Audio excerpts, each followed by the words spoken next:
Et donc vous, en régie, vous pouvez envoyer le magnéto suivant. On retrouve sans plus tarder Anthony Martin-Smith en compagnie du directeur marketing de chez Keolis. CATMI 2024, c'est la conférence pour l'accessibilité, les transports et la mobilité inclusive. Donc, l'objectif était d'interpeller les pouvoirs publics, les entreprises de transport et les usagers, les voyageurs, autour des questions de mobilité inclusive, d'accessibilité des transports à l'aube de Paris 2024. Donc, on a réuni tous les acteurs concernés autour de 4 tables rondes et une après-midi entière de discussions et d'échanges. Tout se passera bien. Alors, ouvrez les yeux, regardez un peu en l'air.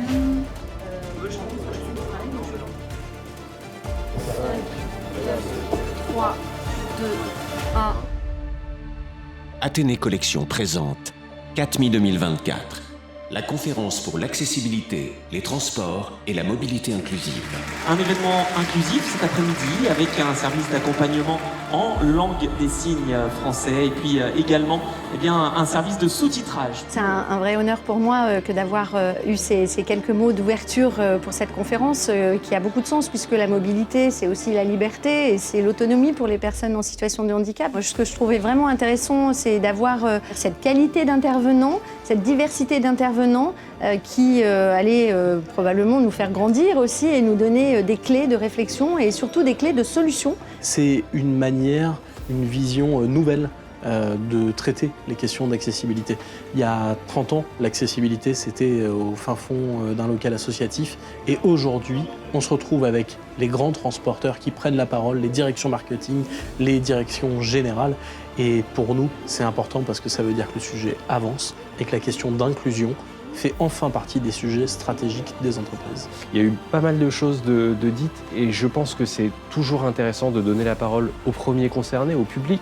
Le public qui était présent dans la salle et qui visionnait cet événement en streaming et en direct pouvait poser les questions, pouvait interpeller les dirigeants, les politiques. C'est peut-être de cette prise de parole qu'on a souvent besoin et là, cette fois-ci, elle était réalité. C'est peut-être ça qui est génial.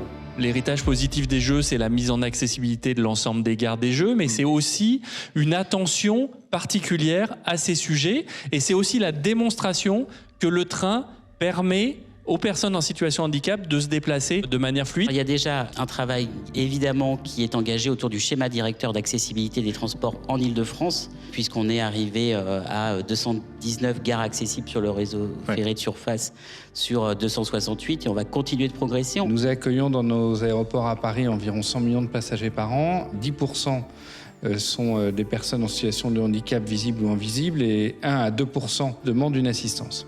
Et on sait aussi que les personnes à mobilité réduite, par exemple, sont 61% à utiliser des services comme ceux des VTC ou des taxis, contre 41% des personnes qui ne sont pas à mobilité réduite. Et donc il y a un enjeu pour nous dans le secteur, un enjeu de responsabilité. Et très clairement, on se prépare avec l'ambition de garder en héritage une vraie amélioration de ces processus d'accueil. Sur l'organisation, c'était un vrai défi parce que j'ai vu un petit peu en surface, on va dire. J'étais la partie émergée de l'iceberg. C'était vraiment plutôt les derniers détails. Tout était bien géré, tout a été fait en amont et moi je devais plutôt m'assurer que les rouages étaient suffisamment bien huilés, on va dire, pour pouvoir vivre un bel après-midi. C'est quand même une vaste opération qui s'est montée en très très peu de temps. L'idée du projet est née en novembre pour une réalisation le 12 mars. Donc c'est très très très court. C'est un travail qui a demandé beaucoup d'intensité. Il a fallu déterminer nos besoins techniques. On avait la particularité de vouloir faire un show plutôt broadcast, façon télévision, et donc avoir un rythme pour faire en sorte que les contenus soient dynamiques, que le public en présence et en ligne ne s'ennuie pas, pour que les échanges aient du rythme. On a plus de 80 personnes qui ont travaillé en amont et le jour J sur l'événement.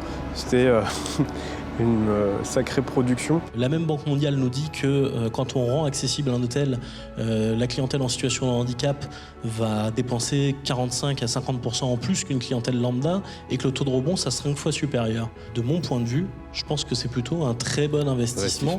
Il y a un truc qui m'a vraiment séduit chez Keolis, c'est le jour où j'ai entendu en fait notre présidente du directoire de Keolis, Marie-Ange Debon, dire que les mobilités, c'était le droit des droits. C'est celui qui permet et qui donne l'accès à tous les autres droits. Et donc forcément, ça m'a parlé. Et c'est une conviction qui est forte, qui est mise en œuvre au quotidien chez Keolis. On est tous PMR à un moment ou un autre.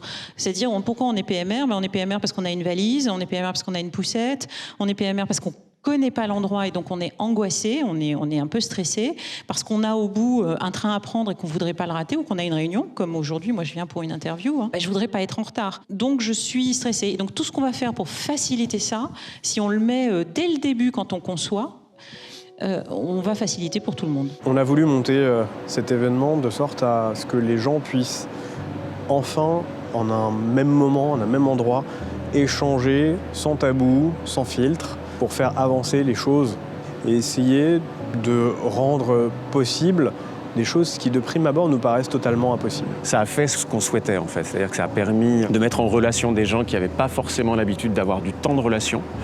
Ça a permis de faire des échanges entre personnes qui ne s'étaient pas forcément rencontrées physiquement. Ça a permis de créer des dialogues. C'est un événement qu'on souhaiterait vraiment revoir les années qui arrivent aussi, parce que je pense que c'est un événement qui est vraiment hyper bon pour la communication entre les différents acteurs. C'est vraiment, tout le monde parle en même temps et on peut se mettre OK sur comment on va avancer, comment on va évoluer dans les mois, dans les semaines, dans les années qui arrivent. L'événement vient de se terminer, mais que ce soit le début de la suite, comment on va faire vivre ce contenu, comment on va faire le suivi avec les différents partenaires et comment on va donner rendez-vous dès l'an prochain pour un nouveau CATMI 2025. Je crois que définitivement, les sujets d'inclusion peuvent fonctionner à partir du moment où on co-construit.